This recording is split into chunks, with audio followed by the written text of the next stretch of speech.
কাঞ্চনজঙ্ঘা দুর্ঘটনার স্মৃতি আবারও মনে করিয়ে দিল করমণ্ডল দুর্ঘটনার স্মৃতি। করমণ্ডল এক্সপ্রেস দুর্ঘটনায় খোঁজ পাওয়া যায়নি সোনারপুরের দুই যুবকের এখনো।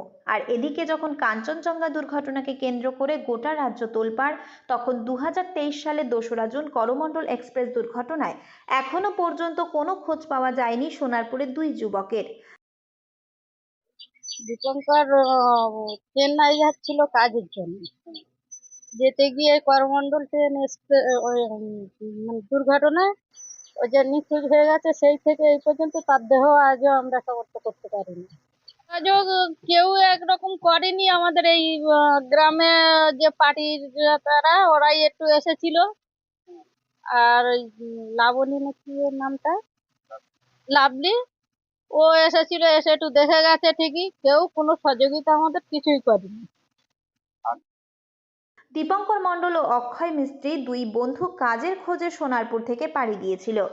অক্ষয়ের বাড়ি সোনারপুরে, অন্যদিকে দীপঙ্কর সোনারপুরে মামার বাড়িতে থাকতো। পাশাপাশি এলাকায় থাকা সুবাদে দুজনের মধ্যে বন্ধুত্ব তৈরি হয়। ট্রেনে ওঠার পর দুজনের সাথেই তাদের পরিবারের লাস্ট কথা হয়েছিল।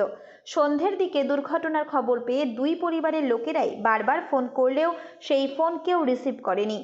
পরিবারের দাবি, পরের দিন সকাল পর্যন্ত ফোন রিং হয়। দুই পরিবারের লোকেরাই ঘটনার পরে রাতেই দৌড়ে গিয়েছিল ঘটনাস্থলে।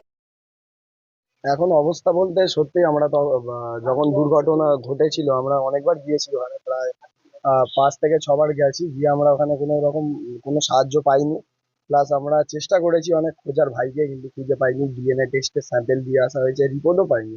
ইভেন সরকার থেকে যে কোনো আর্থিক অবস্থা মানে যে বলেছিল যে সাহায্য করবে, যেহেতু আমরা অনেক সাধারণ ঘর থেকে বিলং করি, তো আমাদের অত সামর্থ্য নেই যে ওখান থেকে গিয়ে আবার বারবার গিয়ে খোঁজা ভাইকে। তো বিভিন্ন জায়গায় খোঁজাখুঁজিও করে তারা, ডিএনএ টেস্টও করা হয়, যদিও তার রিপোর্ট এখনো আসেনি। ঘটনার পর পাশে থাকার বার্তা দিয়ে রাজনৈতিক নেতারা এলেও পরে আর কারোর হদিশ পাওয়া যায়নি। এখনো পর্যন্ত দুই পরিবারই ছেলেদের অপেক্ষায়। এভাবে একটার পর একটা দুর্ঘটনা ঘটবে আর পরিবারের থেকে শুধু স্মৃতির কথা মনে পড়বে।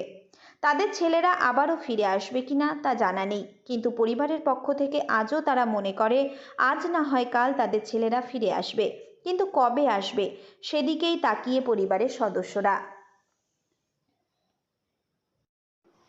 দক্ষিণ 24 পরগনা থেকে সুমন সাহার রিপোর্ট, লোকাল 18 বাংলা।